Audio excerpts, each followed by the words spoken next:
فحضرتك شايفه مثلا انه امتى الواحد المفروض انه يكون قادر يقرر؟ هو انت عشان تعرف انت عايز ايه او ايه الكارير اللي مناسب ليك بعد التخرج، انت محتاج انك تبقى عارف نفسك. وراح في الاخر طلع لي واحد من الاتش ار كده بكارد بيقول لي تايمز اوت، واللي هو لا بقول لك انا مبسوطه سيبني اكمل.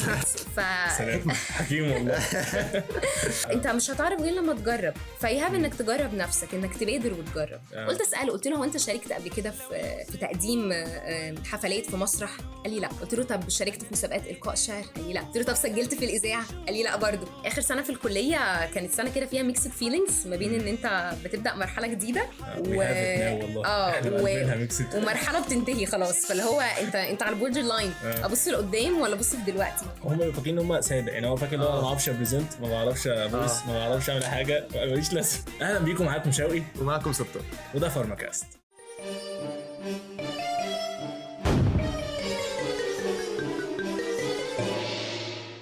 اهلا بيكم في حلقه جديده من فارماكاست. وضيفه حلقه النهارده هي حد طموح جدا، بيطور من نفسه دائما وابدا، وفوق كل ده وده اكتر حد بيساعد الطلبه في الكليه. معانا ومعاكم دكتوره ايريني، المعيده في قسم علم الميكروبيولوجي. ازي حضرتك يا دكتور؟ ازيك يا احمد، عامل ايه؟ كله تمام الحمد لله. حضرتك منوره النهارده فارماكاست. ميرسي، ربنا يخليك. اولا ثانك يو سو ماتش على المقدمه الجميله دي. والله كان نفسي نطول يا دكتور والله في الانترو يعني، بس وعايزه كمان اشكركم على وقتكم النهارده. احنا عايزين نشكر حضرتك اصلا والله. لا بجد، يعني انتوا دلوقتي في زنقه امتحانات وفاينلز، فانتوا بتدوا من وقتكم النهارده علشان خاطر ليه بتفكرينا؟ طيب جيتي على جد. ليه بتفكرينا؟ فبجد يعني انتوا بتدوا من وقتكم علشان تساعدوا الناس وتاثروا فيهم بالايجاب، دي حاجه جميله جدا. ف ثانك يو. ان شاء الله تكون حلقه كويسه وحضرتك يعني تستمتعي بوقتك معانا ان شاء الله. ان شاء الله باذن الله. اتمنى كمان برضو ان انتوا تتبسطوا بالحلقه النهارده وتكون مفيده وممتعه ليكم. ما تنسوش تعملوا سبسكرايب ولايك للحلقه وشير مع اصحابكم عشان يستفيدوا هم كمان، وده لان ده بيساعدني جدا برضو.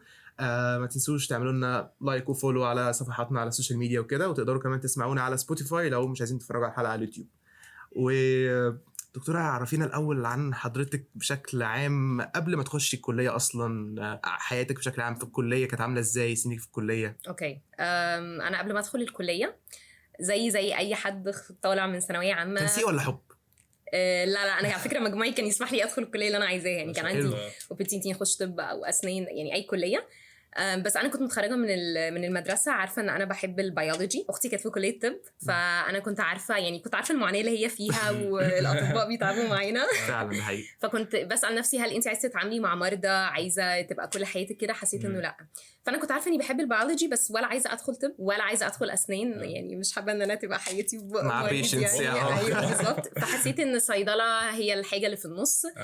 فدخلت صيدله for the sake of science. وقتها برضو ما كنتش عارفه انا هطلع اشتغل ايه. كل اللي كنت عارفاه وقتها ان انا اما هشتغل في صيدليه او هطلع ميديكال. كنت فاهمه شخصيتي ان انا شخص بحب اكوميونيكيت، بحب اقابل ناس جديده، فقلت ممكن مهنه الميديكال دي تنفع معايا. بس فمن اول سنه بدات ان انا اذاكر مش لهدف المذاكره ومش لهدف الدرجات، لا انا لما كنت بقعد قدام الكتاب كنت بقول انا هليرن حاجه النهارده، انا هتعلم حاجه. لان بعد كده الصيدله، انت لو انت واقف في صيدليه او حتى انت وسط اهلك، الناس تيجي تسالك انت صيدلي العيله يعني. فحسيت بمسؤوليه من اول سنه. او دكتور المنطقه كلها، الناس قبل ما تروح للدكتور بتسالك انت كل التخصصات. بالظبط كل التخصصات فعلا، وبيطري كمان. ده حقيقي ده حقيقي بالظبط. بس فلما ذاكرت بالطريقه دي لقيت نفسي طالعه الاولى على دفعتي اول سنتين ما شاء الله. اغلب الدكاتره بيتفاجئوا ان هم طالعين الاول، مش عارف ليه بقى، يعني ليه؟ عارف انت لو انا عملت فيديو وفايرال انا كنت نايم. ايوه بالظبط كده. ذاكرت لقيت نفسي طلعت الاول، والله مش عارف. في ناس مش بتصدقنا، بتفتكر ان احنا يعني بنخاف من الحسد الحقيقي. لا يا جماعه، ده خبز ده. لا خالص. فبجد يعني اول سنتين لقيت نفسي الاولى كانت مفاجاه. ما كنتش حتى خالص في بالي اللي هو ايريني هتذاكر عشان تطلع اوائل وتتعين، الموضوع ما كانش في بالي. بس لما لقيت نفسي الاولى اول سنتين بدات افكر في الموضوع. جيت في سنه تانية صيدله اللي هي بمعدل 3 جامعه عشان لايحه قديمه. طلعت خالص بره الترتيب، حصل دروب. فهنا بقى كان في وقف. طبعا زعلت اتضايقت، بس بدات اسال نفسي انت زعلتي علشان انت قليتي على مستواكي، ولا انت زعلتي عشان انت عايزه تكملي في الاكاديميا؟ ففضلت بقى تانية وثالثه ورابعه السؤال ده قدام عينيا، وبشوف انا فعلا عايزه اكمل في الاكاديميا او لا. وفعلا وقتها اتاكدت ان ايريني عايزه تكمل في الاكاديميا، فلما اتخرجت كنت التراكمي بتاعي ظبط، بقيت التانية على الدفعه. اخترت الميكروبيولوجي والاميونولوجي لانه كان من احب الاقسام لقلبي لما كنت طالبه، بلس ان ده يعني الميجر اللي انا باشنت فيه، عايزه اكمل فيه تخصصي بعد كده. بس اتخرجت في سبتمبر في جولاي 2019، لقيت نفسي مسجله ماجستير سبتمبر 2019. ما شاء الله. ايوه كانت سهله الحمد لله. حضرتك اورجنايزد قوي بصراحه، كله ورا بعض اورجنايزد قوي يعني. بس ولسه الرحله مكمله. طب ايه اللي حدد لك يعني وسط التساؤلات او الحيره دي، ايه اللي قال لك خلاص هنمشي كده، انا احسن لي في الاكاديميا؟ أوكي. وامتى بالظبط ده حصل؟ اوكي، الاكاديميا حاجتين. الاكاديميا تيتشنج تدريس، وريسيرش بحث علمي، والاثنين بيكملوا بعض، يعني ما ينفعش تمشي في حاجه لوحدها. في التيتشنج انا كل سنه بقابل دفعه جديده، الطلبه دايما بقى عندها طاقه حلوه، انرجي حلوه. ولو تفتكروا انا في البدايه قلت لكم انا عارفه ان الكاركتر بتاعتي انا شخص بحب اقابل ناس جديده، بحب انتورك، بحب اكوميونيكيت.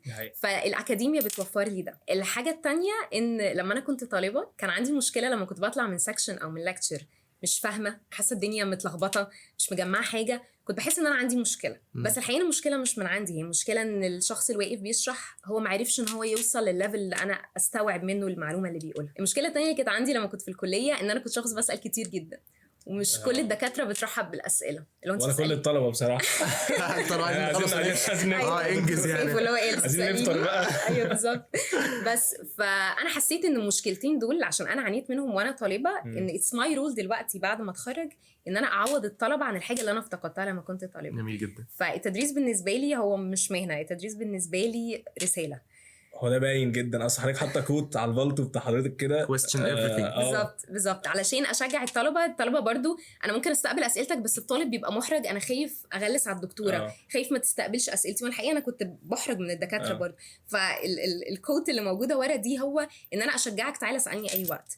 Your question is welcome anytime. لان معنى ان انك بتسال ده معناه ان دماغك شغاله، دي مش حاجه انت تخجل منها. بس فحسيت ان انا في التيتشنج انا لما بدخل انا مش بحس ان انا بشتغل، انا بعمل حاجه بحبها، بحب ادي برزنتيشن، بحب اتعامل مع الطلبه، اسهل لهم المعلومه، اربطها لهم، اوريهم يذاكروا ازاي، بحب اعمل لهم نيمونكس، مش فكره اروح ادي الكلمتين اللي عندي وشكرا. ده بالنسبه للتيتشنج. بالنسبه للريسيرش، انت لما بتعمل اي بحث علمي او اي اكسبيرمنت في المعمل ده بيساعدك في التدريس. يعني انا لما اجي اشرح لك اكسبيرمنت النهارده، انا مش بشرحها لك من وجهه نظر نظريه، لا انا اشتغلتها بايدي، فهعرف ازاي اشرحها لك بشكل مختلف تماما عن حد قاري. بس الحاجه الثانيه بقى ان الريسيرش ده جيرني طويله جدا، بتشكل جدا في شخصيتك، بتعلمك ازاي تكون صبور، لان في ريسيرش 1 + 1 ممكن يكون equal 0، مفيش نتيجه حصلت النهارده. او 1 + 1 equal 10، اللي هو ايه النتيجه دي؟ لا انا شاكك، الكلام ده مش مظبوط.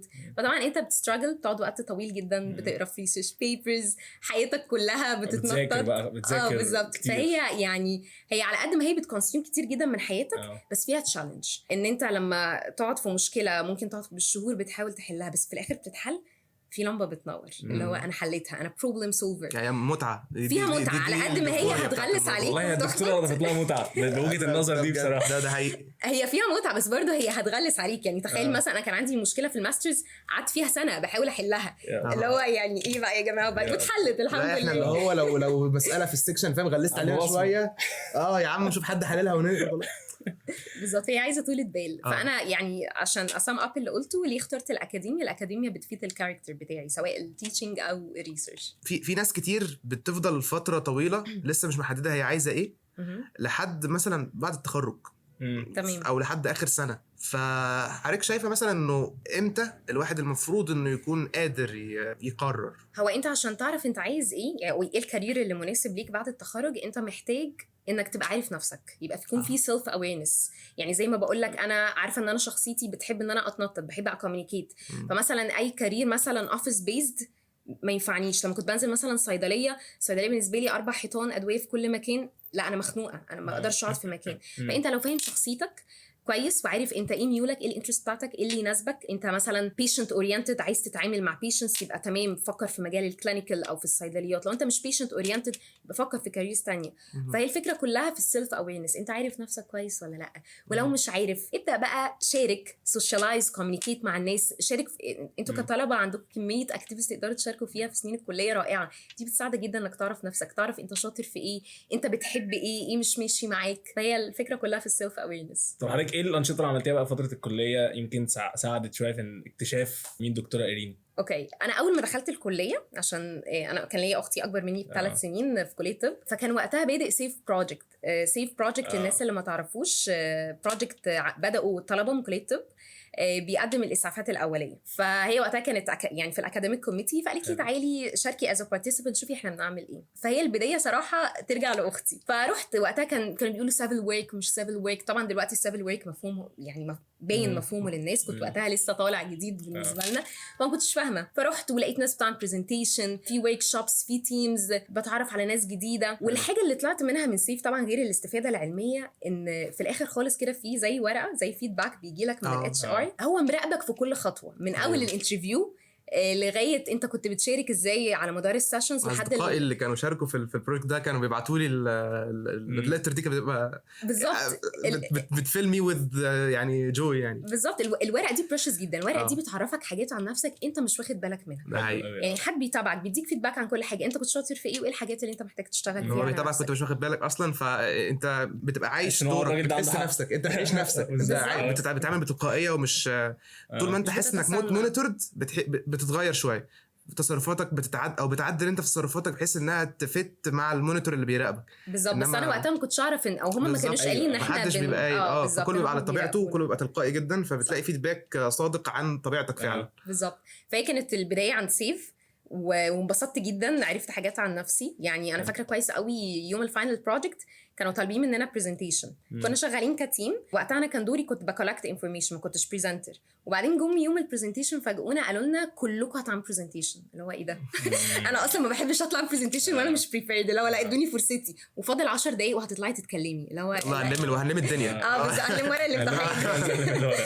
بس فوقتها صراحه الاتش ار ساعدتني، قعدت معايا كده قالت لي ما تتوتريش وهنظبطها مع بعض وهنعمل ريهرسل في ال10 minutes دول. ولقيت نفسي طالعه كان عندي 2 minutes بتكلم وبكوميونيكيت وبادي لانجوج وصوتي باين وواضح. وراح في الاخر طلع لي واحد من الاتش ار كده بكارد بيقول لي تايمز اوت، ولا هو لا بقول لك انا مبسوطه سيبني اكمل. ففي الوقت ده عرفت، يعني كانت بالنسبه لي اول مره اطلع اتكلم قدام اودينس، بس ما كنتش خايفه، ما كانش عندي رهبه، كنت مبسوطه. فوقتها عرفت ان I love to present، و I love to present ده هو بارت من التيتشنج اكيد. وقالوا لي البادي لانجوج بتاعتك حلوه، الفويس تون بتاعك كلير. بس ففضلت بعد سيف بقى كملت في، يعني شاركت في 7 ويكس تانية، سواء حاجات ريليتد لصيدله او ميديكال فيلد او حاجات تانية. من ضمن الحاجات الحلوه قوي اللي شاركت فيها ان انا تطوعت في مكتبه اسكندريه.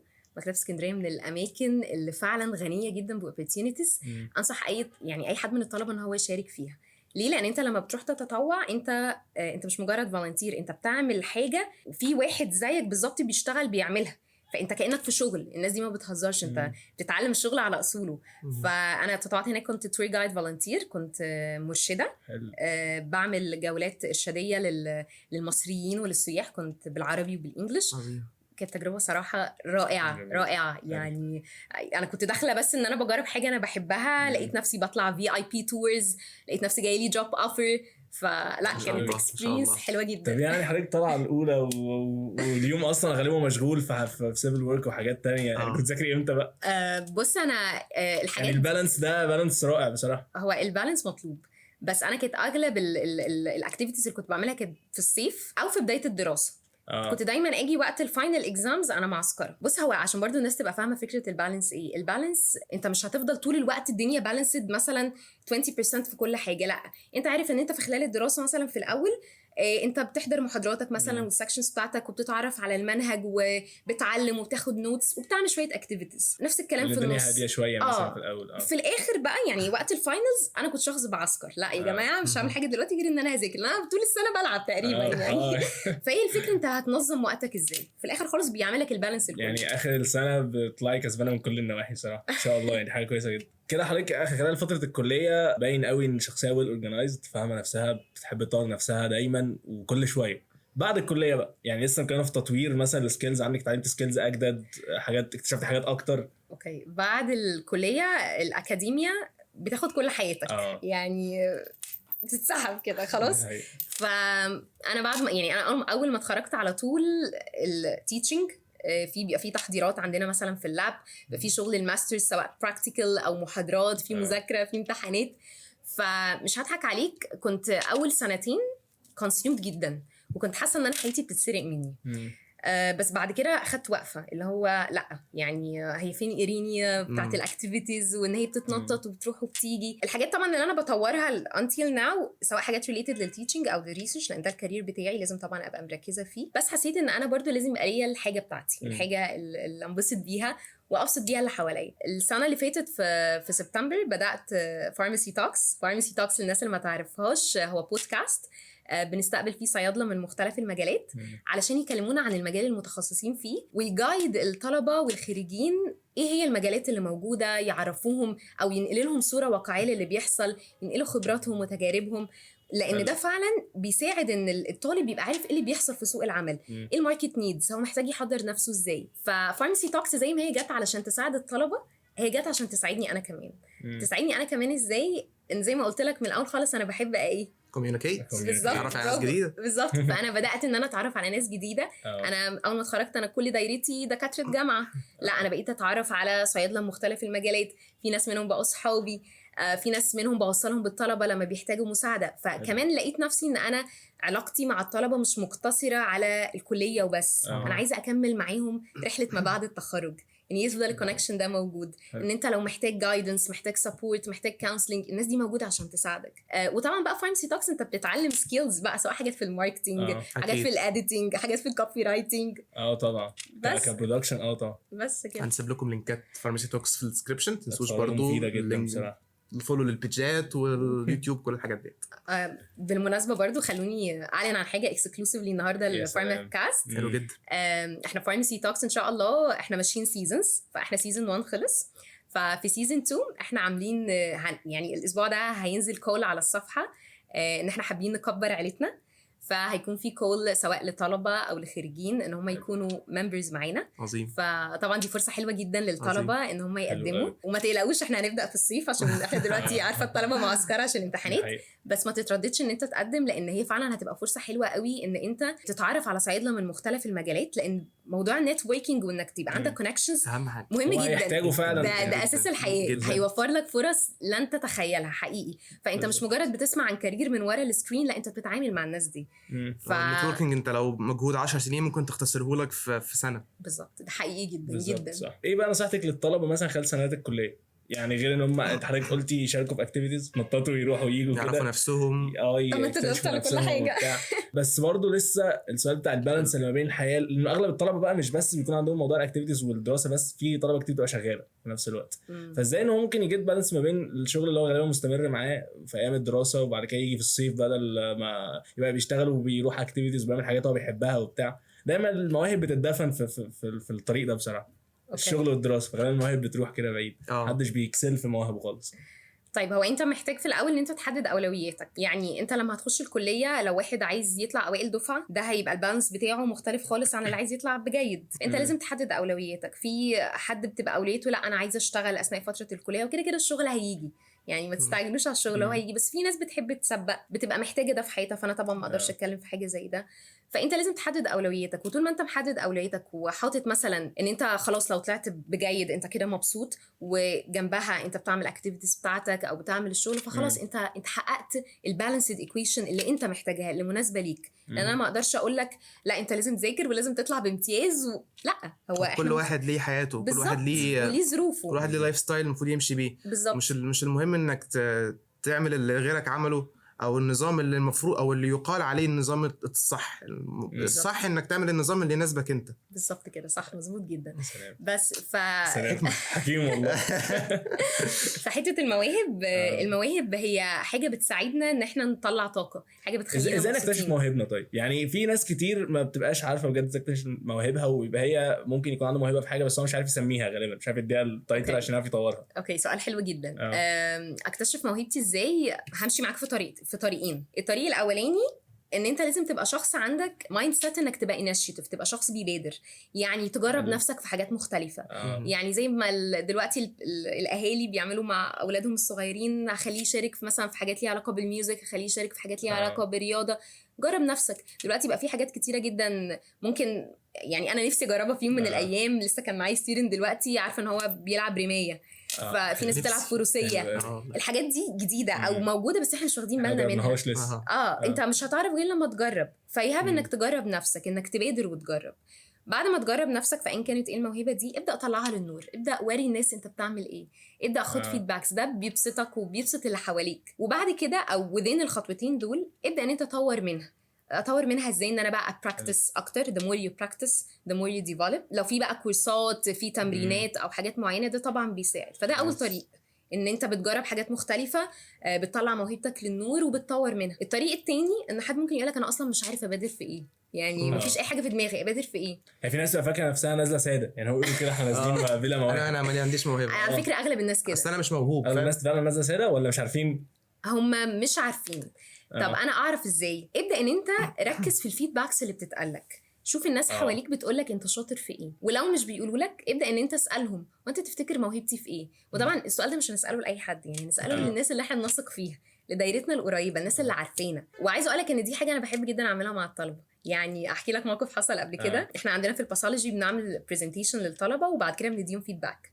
ففي طالب طلع علشان يعمل برزنتيشن، وهو بيعمل برزنتيشن عنده طريقه ستوري تيلينج ما حصلتش رائع.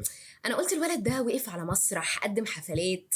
قلت اساله، قلت له هو انت شاركت قبل كده في تقديم حفلات في مسرح؟ قال لي لا. قلت له طب شاركت في مسابقات القاء شعر؟ قال لي لا. قلت له طب سجلت في الاذاعه؟ قال لي لا برضه. قلت له انت عندك تالنت ستوري تيلينج ونبره صوتك فيري كلير ومميزه جدا وبتعرف تقسم الكلام وتطلع وتنزل، انت لازم تجرب نفسك في حاجه من الحاجات دي. فدي حاجه هو ما كانش واخد باله منها. اخد باله منها ازاي؟ من فيدباك. فانت روح النهارده لو انت مش عارف موهبتك، روح اسال الناس انت شايف انا ممكن اكون موهوب في ايه، ولو انت شايف حد برضه مميز روح قول له. يعني ده دور مننا اتجاه الاخرين ان احنا نوجههم. بس هو زي ما حضرتك قلتي كان عندك مشكله انه اللي كان بيتشرح لك كان احيانا ما كنتش بتطلعي فاهمه، فقلتي لا انا لازم احل المشكله دي. فهو الواحد دايما لازم يشوف ايه المشكله اللي بيتعرض لها وهو يبقى السولوشن، هو يبقى الحل، ما يستناش ان حد يجي يحل. انا عايز دكتوره يعني بتركز في الكلام قوي اللي بيتقال واللي بتقوله حتى للطلبه. يعني دكتوره معطاءه جدا، جيفر قوي يا دكتوره. الكلمه مسؤوليه. والله الكلمه اللي انت حشتها هي انت برضو مسؤول انك حشتها. بالظبط صح. عارف لو الديسيشن انك تسوق كده او كده، الديسيشن انك ما تسوقش خالص، ده ديسيشن برضو. والله يعني يا بخت الطلبه والله بجد. انا برضو عايزه اقول لكم ان انا يعني مدرستي ليها دور في ده. يعني انا في مدرستي كانوا دايما المدرسين very supportive، يعني هم اللي خلوني اشوف مهنه التدريس بالشكل اللي انا بوريه لكم. ان هو الموضوع مش مقتصر عن ان انا بدخل اشرح لك درس وخلاص، لا احنا في ريليشن ما بيننا. انت لو محتاج نصيحه انا موجوده، لو محتاج ان انا اوجهك لحاجه احنا موجودين. فانا مدرسيني كانوا بيعملوا معايا كده وحابه ان انا اشكرهم. فانا كمان ليا دور ان انا اعمل ده مع الطلبه بتوعي. طب حضرتك لو رجعتي بقى لاخر سنه في الكليه، سنه التخرج خلاص، ايه اللي عملتيه ممكن ما تعمليهوش وايه اللي ما عملتيهوش كنت حابه انت تعمليه؟ اخر سنه في الكليه كانت سنه كده فيها ميكسد فيلينجز ما بين ان انت بتبدا مرحله جديده ومرحله بتنتهي خلاص. فاللي هو انت على البوردر لاين، ابص لقدام ولا ابص في دلوقتي. فانا اخر سنه في الكليه اخدت قرار ان الحاجات اللي حسيت ان هي فاتتني في السنين اللي فاتت هبدا ان انا اعملها في اخر سنه، علشان لما اتخرج ما اقولش وات اف. لان في حاجات برضو الناس ممكن تكون مش واخده بالها منها، بيبقوا فاكرين ان هم لما يتخرجوا هيبقى عندهم بقى وقت ما حصلش. انا كاتمه على نفسي فانا لما هتخرج اعيش حياتي. الحقيقه لا، انت عندك وقت واوبورتيونيتي تستعملها في الدراسه اكتر بكتير لما تتخرج. حاسس طاقه، عندك طاقه تعمل حاجات اكتر من بعد التخرج بصراحه. بعد التخرج حاسس يبقى تركيزك كله بقى ايه؟ انت بعد التخرج انت عندك ساعات عمل فاهم، عايزين نريح بقى، ارجع من البطيخه عايزين نريح بقى بالظبط. فانا وقتها قررت من ضمن الحاجات اللي عملتها ومبسوطه جدا بيها ان انا شاركت في تجربه الطالب المثالي. حلو. كنت دايما اسمع عنها، كنتش عارفه دي ايه، فكنت عايزه اجرب ايه بتعملوا ايه يا جماعه. فتجربه الطالب المثالي هي 3 مراحل. الاول بتنافس على مستوى الكليه، لو اخدت مركز بتتصاعد مستوى الجامعه، اخدت مركز تتصاعد جمهوريه. فانا كنت داخله اصلا يعني على مستوى الكليه، قلت يلا نجرب يعني مش فارق معايا. لقيت نفسي طالعه اول جمهوريه، اللي هو ايه ده ده كان سنه كام برضه؟ كان ده اخر سنه في الكليه. انا عملت ده في اخر سنه في الكليه، فكانت اكسبيرينس حلوه جدا جدا. وبرده في اخر سنه عملت اللي هو يعني في صيف ثالثه وبدايه رابعه عملت موضوع اللي هو مكتبه اسكندريه. فدي من الحاجات اللي كان نفسي جدا اعملها وقلت انا هعملها في اخر سنه. بعد التخرج يعني مش اكيد مش هشارك في تجربه الطالب المثالي ده طالب. وبرده موضوع مكتبه اسكندريه ده محتاج وقت، يعني لو انت خلاص معين في وظيفه معينه مش هتلاقي ده، الا لو انت مثلا فولنتير يوم في الاسبوع تقدر تعمل ده. طب هل بعد ما اتخرجتي واخدتي الباث بتاع الاكاديميا وكده فكرتي قلتي طب مش كنت ممكن مثلا اجرب او استغل المواهب بتاعتي برضو في رول تاني او في كارير تاني يفيد برضو الكاركتر بتاعتي ويديني النيدز اللي انا محتاجاها من كوميونيكيشن وهكذا؟ بصراحه لا، يعني ما حسيتش بده، لان انا اوريدي يعني التالنت اللي عندي او الموهبه اللي عندي الفويس اوفر. فالفويس اوفر هو مكمل معايا، يعني أنا الموضوع ده بدأته من وقت الكلية، مكمل معايا بعد التخرج. والمفاجأة ان انا لقيته ان هو بيخدمني في التدريس. اكيد يعني لا ما خدتش بالي من ده، يعني انا خصوصا فاكره مع الاونلاين ايوه بالظبط. يعني انا عايزه اقول لك انا في طالبه بحبها جدا، ندى اشرف، عايزه ابعت لها قلبي كبير. تخيل ندى اشرف منشن ندى اشرف. ايوه بالظبط، بحبها قوي بجد. احمد محسن. ندى كانت من، يعني هي دلوقتي اتخرجت، كانت اول دفعه درست لها في سنه تانية، وقعدت معايا في سنه ثالثه رابعه احنا مش بندرس، فقعدنا مع بعض 3 سنين. فندى كانت بتيجي تقول لي انا بحب قوي اسمع صوتك، انت عارف الطلبه بتحب تسجل السكاشن، تقول لي انا بروح اسمع السكشن ما بزهقش منك، بحب اسمع صوتك.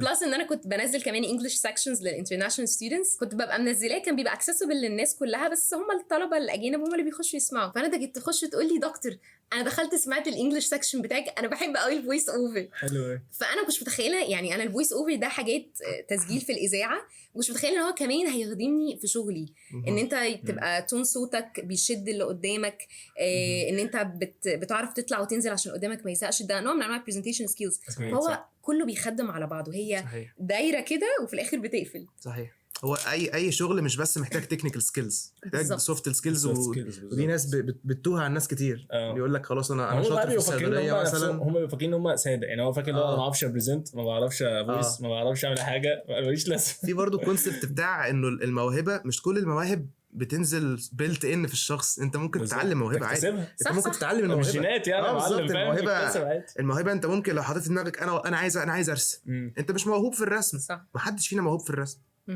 ما حدش اتولد يعني مع فرشه، فاهم قصدي؟ انا عايزه اقول لك اصلا ان في الناس اللي يعني اللي هي الاكوايرد تالنت اللي هم بيتعلموها بعد كده، او نقول اكوايرد سكيل، هو ممكن يتفوق عن اللي عنده تالنت، لان اللي عنده حاجه بالفطره هيبقى ممكن يكسل يطورها بالظبط، هيبقى انا شاطر في دي، لكن اللي ما عندوش هيفضل يتشالنج نفسه وممكن يعلي على عنده التالنت.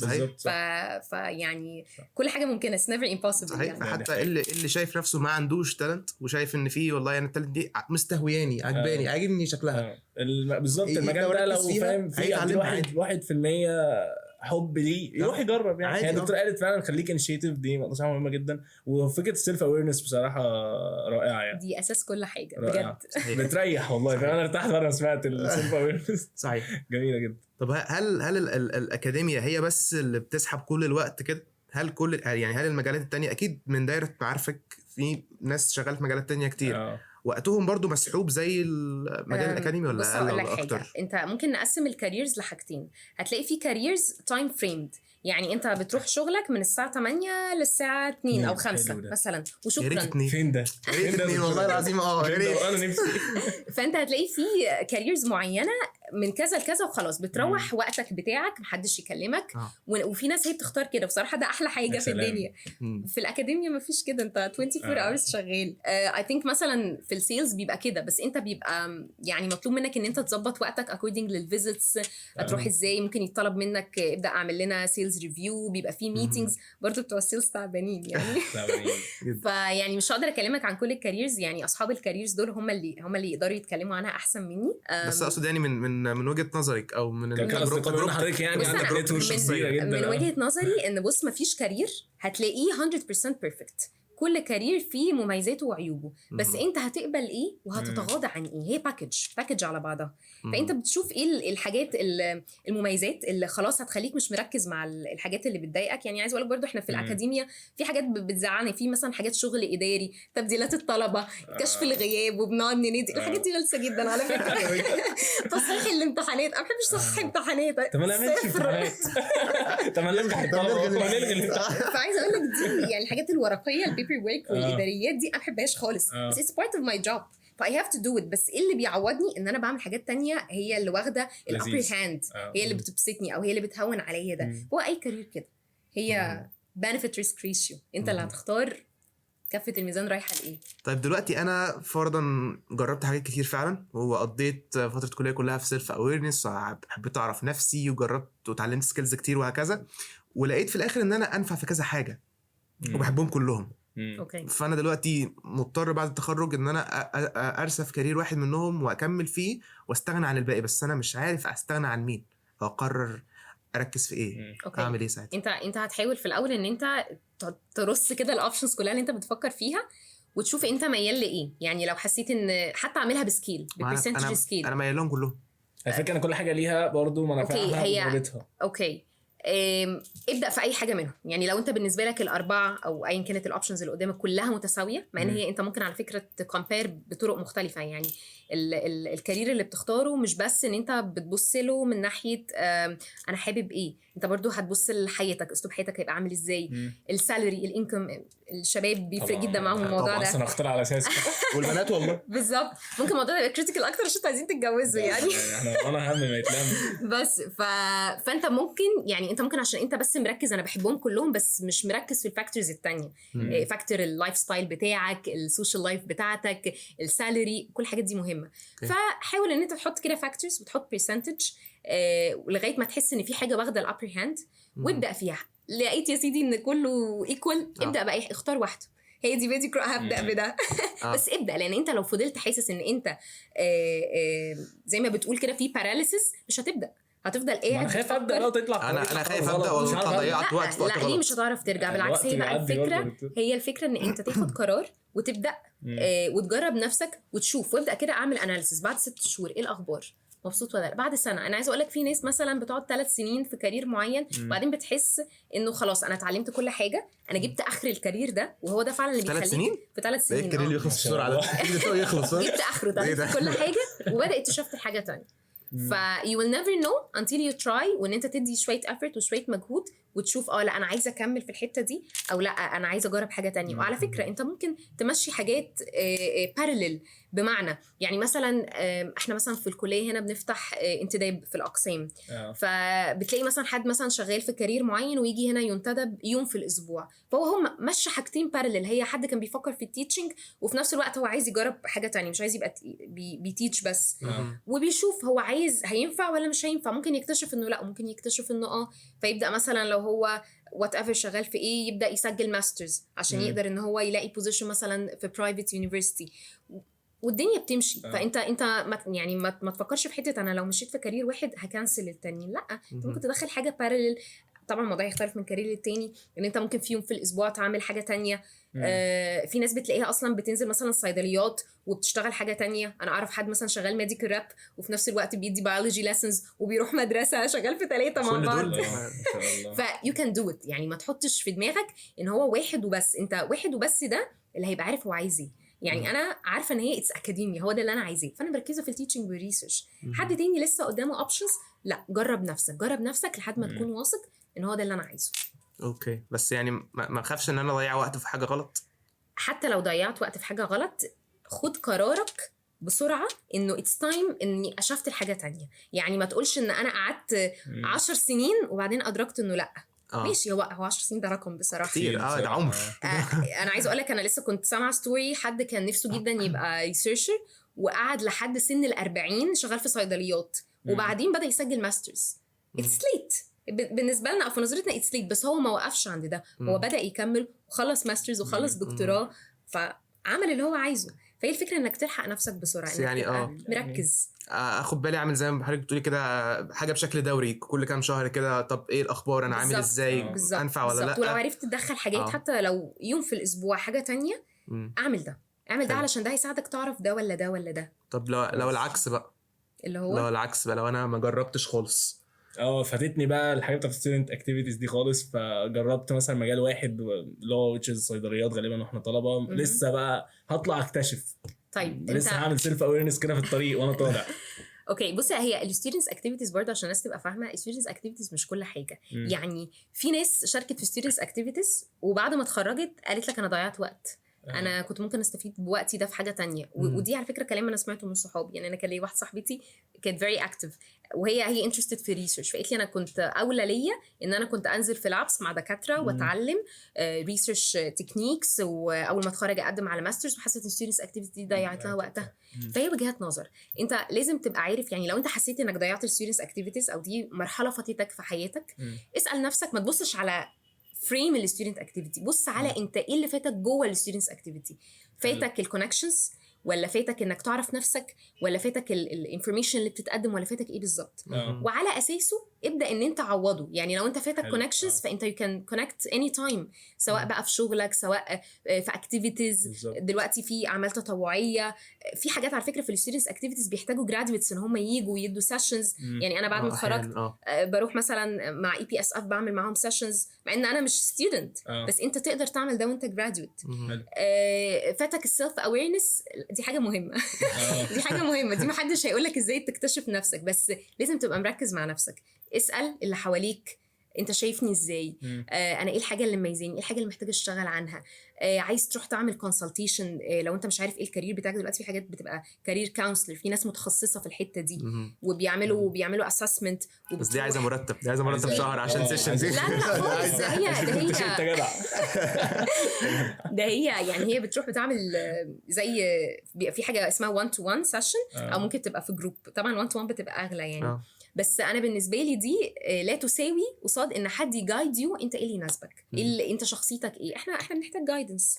لو انت مش عارف ايه الكارير اللي مناسب ليك ابيض، ابدا ان انت شوف ايه الكاريرز اللي موجوده، شوف ايه اللي بيحصل ادخل اتفرج على فارماسي توكس. شوف الناس دي بتقول ايه بجد. يعني انا عايزه اقول لك انا اصلا في فارماسي توكس لما بسمع السبيكر اللي بيتكلم، انا يعني بقعد اسال نفسي هو الكارير ده كان ممكن والكارير ده كان ينفع معايا او لا، لان انا ما جربتش. انا من اول ما اتخرجت انا في اكاديميا بس، فبرضه حته اللي هو ايه، هو في حاجه فاتتني. ايوه دي عندنا كلنا. فبشوف الكلام اللي احنا بنحكي فيه ده ممكن ان حد النهارده بيسمعنا في لمبه كده تنور، يعرف حاجه عن نفسه ما كانش واخد باله منها. نتمنى ان شاء الله باذن الله. حلقه يعني بتخلص بسرعه، حلقه مهمه وجميله جدا بصراحه. احنا شخصيا استفدنا، وانا انبسطت جدا مع هايلي سكيلد بيرسون، فاهم، اورجانايزد، فاهم، يعني مش عارف اعدل السكيلد، فاختصرتهم انها هايلي سكيلد بس خلاص. بصراحه يعني شكرا يا دكتور، شكرا لوقت حضرتك بجد ميرسي. انا حقيقي بجد اي انجويد التوك النهارده معاكم. يعني قلت لك انا بحب اكوميونيكيت، انا بحب اتكلم. يعني النهارده انا مش معيده قاعده قدام الطلبه بتوعها، لا انا حاسه ان انا قاعده بتكلم مع صحابي. ده شرف لينا، ودي حاجه انا انبسطت بيها جدا. وبجد ثانك يو سو ماتش لوقتكم. يا رب فارماكاست تبقى دايما مكمله وبتاثر في الناس بالايجاب. ميرسي. شكلنا هنعمل حاجه مشتركه بقى ولا ايه؟ بالظبط. فثانك يو سو ماتش لوقتكم فور هوستنج مي النهارده. شكرا لكم جدا جدا انكم وصلتوا لحد هنا من الحلقه. نتمنى ان شاء الله انها تكون عجبتكم واستفدتوا منها. مش تعملوا سبسكرايب، شير، لايك، فولو على البيجات على فيسبوك، انستجرام وتويتر وتيك توك. ومتنسوش كمان لينكات فارماسي توكس تحت. متنسوش تقولوا لنا برضو كان ايه رايكم في الحلقه، لو في اسئله عايزين تسالوها تانية، في ضيوف تانية عايزين نستضيفهم، او مواضيع تانية عايزين نتكلم فيها. وبس كده، نشوفكم الحلقه الجايه.